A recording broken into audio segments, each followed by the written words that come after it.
आइए भक्तों, दूसरे वॉल्यूम में आते हैं आपके सामने। वही कथा जो छूटी हुई, मैं विनोद गांव बादरी से देहाती अनमोल कहानी चैनल के सौजन्य से आप लोगों तक पहुंचा रहे हैं। बड़ी अच्छी अच्छी कथाएं, बड़ी अच्छी अच्छी कहानी। जब छोटी वाली रानी नीचे उतर के जाती है, महलों में पहुंच जाती है, बड़ी वाली रानी को एक चाकी दे देती है, 100 वर जौ देती है जिसे बेजर कहते हैं, और हाथ में लंबा बांस दे देती है। एक नील का लहंगा है, गजी की साड़ी है। अब महाराज के किले से काग उड़ा रही है। काग उड़ानी रानी नाम रख दिया उसका। भक्तों, तब तो गर्मी थी। अब धीरे धीरे जब ठंड का समय आता है, उत्तर भारत को जब शीतलहर ने घेर लिया, महारानी टूटे से खटोला पर, ओढ़ने को कुछ नहीं है, रात के 12 बजने को है और जनवरी फरवरी का महीना है। महारानी विशेष ठंड में परेशान है। जब ठंड में परेशान हो रही हैं, उनके मन में एक ख्याल आता है, इस जीवन से तो मैं मर जाऊं तो बढ़िया रहेगा। क्यों कि मैं ठंड के मारे परेशान हूं। रानी वहां से उतर के चलती है, बियाबान जंगल में पहुंचती है। अब बियाबान जंगल में जब पहुंची है तो साधु का रूप बनाए हुए नारद जी प्रकट हो जाते हैं। भक्तों, किसी ने कहा है कि सत मत छोड़े सूरमा, सत छोड़े सत जाए, और सत की वाणी लक्ष्मी फिर मिलेगी आए। रानी ने अपने सत को नहीं छोड़ा था, तो देवर्षि नारद वहां पे मिलते हैं। किस लिए? सत न छोड़ने के कारण। अगर अपने कर्म से रानी डिग जाती तो हो सकता है कि नारद नहीं मिलते, और रानी मरने का निश्चय करके चली तो आत्महत्या निश्चित करती। नारद ने देखा, पूछा, ये लड़की तू कहां जा रही है? सुनीति कहने लगी हैं, आप कौन हैं? नारद कहने लगे, हम तो महात्मा हैं, और महात्मा का काम क्या है? जंगल में रहना। मैं तो जंगल में रहता हूं, लेकिन तू कहां जा रही है? सुरुचि कहने लगी, सुनीति कहने लगी, मैं जा रही हूं आत्महत्या करने के लिए। इस जंगल में जो कुआं है उसमें गिर करके मैं अपनी आत्महत्या करूंगी। क्यों?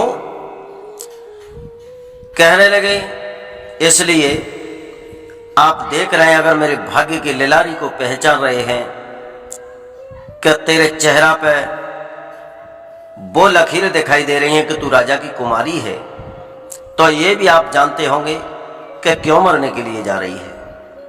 नारद कहने लगे, मैं जानता हूं, तुझे परमात्मा ने एक पुत्र नहीं दिया है, इसलिए तू मरने के लिए जा रही है। लेकिन मरने से कुछ नहीं होगा, तू लौट जा मेरे कहने से। उन्होंने पूछा, नारद ने, का वर्षा थोड़ी बही, कह कहूं गयो किसान, कैसे सही खेत बंजर रहो, बता मुझ चतुर सुजान। रानी कहने लगी, महाराज, ना वर्षा थोड़ी बही, ना कहूं गयो किसान, खेत बीज ओढ़े नहीं, सुनियो संत सुजान।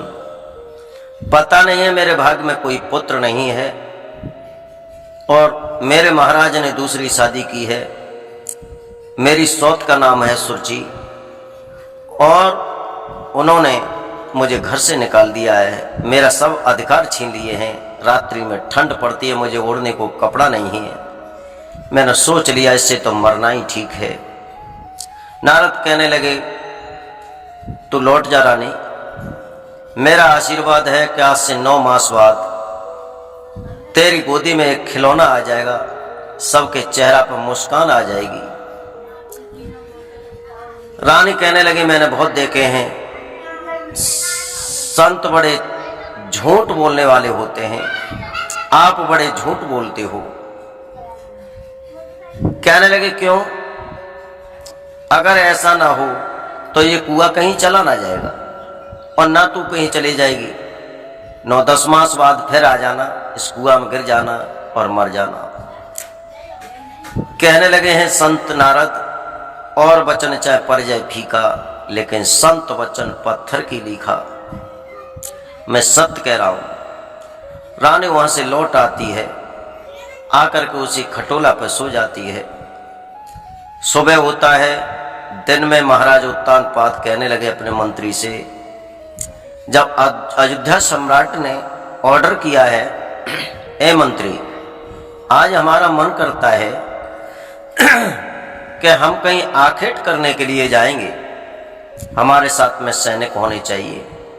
सैनिक तैयार कर दिए, राजा का रथ तैयार कर दिया और मंत्री के साथ में शिकार खेलने के लिए चले हैं। बियाबान जंगल में कुछ ऐसे दुराए तिराए चौराहे से पड़े, सेना तो कहीं अंत भटक गई। महाराज एक शिकार के पीछे दावे चले जाते हैं, पीछे आवाज देते हैं, आओ सैनिक आओ।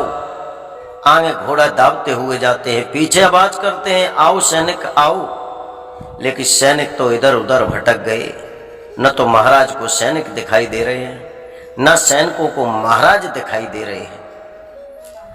अब वो शिकार इतनी दूर ले गई महाराज को रात्रि हो जाती है।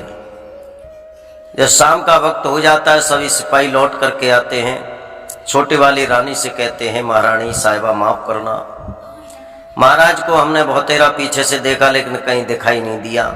महाराज बहुत आगे निकल गए, लेकिन हमें डर इस बात का है कि महाराज की कोई हत्या न कर दे। छोटी वाली रानी कहने लगी, जाओ आप आराम करो, मेरे पति कोई ऐसे नहीं है जो इनकी हाल कोई हत्या कर देगा, तुम जाओ आराम करो। सभी सिपाही जाकर के अपने विश्राम करते हैं। रात्रि के 12 बजने को होते हैं। महाराज आते हैं और आकर के दरवाजे को खटखटाते हैं, रानी मैं आ गया, दरवाजा खोलो। रानी मैं आ गया, दरवाजा खोलो। रानी मैं आ गया, दरवाजा खोलो। लेकिन रानी तो गहरी निंद्रा में सो रही थी।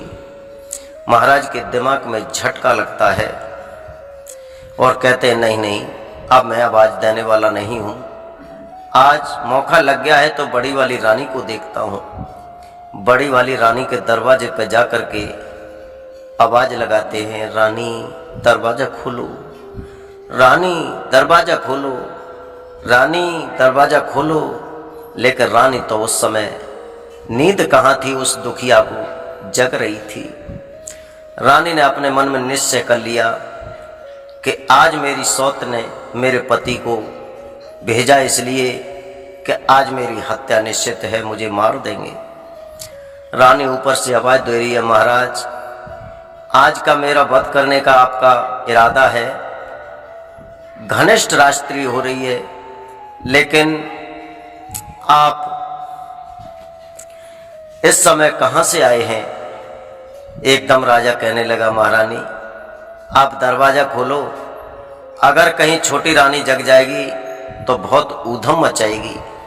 मेरा कहना है चुपचाप दरवाजा खोलो, मैं आपके पास आना चाहता हूं। छोटी वाली रानी सने सने नीचे उतर के आती हैं, महाराज की उंगली पकड़ के ऊपर ले जाती हैं, बहुत रोती हैं। महाराज भी रोते हैं, कहते हैं, रानी मैंने तो बहुत मना किया था तुमसे कि तुम शादी मत करवाओ, लेकिन अपने आप तुमने कांटे बोए हैं, अब इसका इलाज मैं नहीं कर सकता, तुम्हारे पास कुछ खाने को है? छोटी वाली रानी ने रोते रोते आधी रोटी जौ की रखी थी वो ही हाथ पे रख दी। एक लोटा जल लेकर के आई, विशेष ठंडा था, ठंड के मारे। राजा कहने लगा, देवी ये रोटी मैं कैसे खा लूं? नमक रख दिया, आधी रोटी नमक से महाराज रोते रोते खा जाते हैं और रोने के बाद में आधी रोटी खाने के बाद में वहीं सो जाते हैं।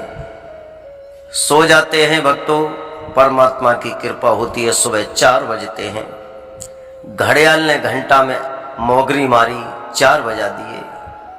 बड़ी रानी कहने लगी, ए घड़ियाल आज तो हमारी रात है, तुझे का घंटा बजा रहा है? महाराज वहां से चलते, रानी हाथ पकड़ती है। महाराज कहने लगे, छोड़ दो मुझे महारानी, अगर उसे मालूम पड़ गया तो हमारे तुम्हारे जीवन में बहुत बड़ा अंधेरा आ जाएगा। भक्तों, उसी समय महारानी तो वहीं रह जाती है। महाराज उतर के आते हैं। छोटी वाली रानी दरवाजे पर खड़ी है। महाराज का चेहरा देखती है। अब तो वो नाना प्रकार की बातें करने लगी। कहाँ से आए हो? अर्धरात्रि में कहाँ से आए हो? कहाँ पूरी रात बिताई है? बताओ मुझे। महाराज कहने लगे, अरे नकटी, तुझे ये सहूर नहीं है? मैं सारी रात तेरी दरवाजे पर खोपड़ी रख के बैठा रहा, लेकिन तू नहीं जगी। मैं क्या करता? मेरी आंखें लाल इसलिए हो रही हैं। भक्तों, छोटी वाली रानी सने सने अंदर ले गई हैं लेवा के, और उन्हें नहलाया धुलाया, उन्हें कचहरी में नहीं जाने दिया। तो भक्तों ये बताते हैं, दूसरी रात को तो सुरुचि गर्भवती होती हैं, और पहली रात को बड़ी रानी गर्भ धारण करती हैं। अब धीरे धीरे समय व्यतीत होता जाता है। 9-9, 10-10 मास बीत जाते हैं। दोनों रानी गर्भिणी है। राजा को बड़ा गर्व है कि मेरे घर में 2 बच्चे जन्म लेंगे। राजा बड़े खुश होते हैं, बड़े दान पुण्य करते हैं, लेकिन ऐसा हुआ नहीं। आगे क्या होने वाला है, कैसे पुत्र पैदा होंगे और क्या होगा, महाराज को बड़ा खुशी है। और भक्तों, यहाँ से आगे का वॉल्यूम है, उसमें हम बताएंगे कि ध्रुव का जन्म कितनी मुसीबत से हुआ। उन्होंने 5 वर्ष अपने पिता के शासन में कितनी मुसीबत से काटी। जो पिता का साया नहीं मिला, पिता का लाड़ नहीं मिला, पिता का दुलार नहीं मिला। और मैं ये भी बताऊंगा कि लाड़ प्यार करने वाले बच्चे कभी उन्नति नहीं करते। लाड़ प्यार करने वाले बच्चे कभी बैरिस्टर वकील नहीं बनते। जिन्हें लाड़ प्यार ज्यादा नहीं मिलता, वो अधिकारी और डॉक्टर बनते।